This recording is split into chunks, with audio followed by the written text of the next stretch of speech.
How to upload videos on Pinterest. Hello guys, this is Sarah from Create Login and Delete. Let's get started. First, go ahead and open your Pinterest. Click on the plus sign at the bottom and then click on Idea Pin.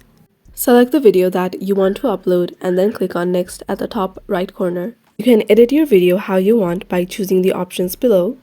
Once you're done editing, click on Next at the top right corner. You can add a title for your video, add the details, and you can add a link. You can pick a board by clicking on this arrow. You can tag related topics.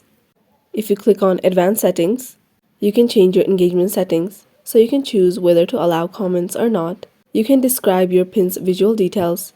This helps people using screen readers understand what your pin is about. You can choose to show similar products or not. You can also edit cover by clicking on Edit Cover, and then you can drag or tap to pick your cover. Once you're done, click on Done at the top right corner. Once you're ready to publish, click on Publish at the bottom. So this is how to upload videos on Pinterest. Thanks for watching till the end, and don't forget to like, share, and subscribe.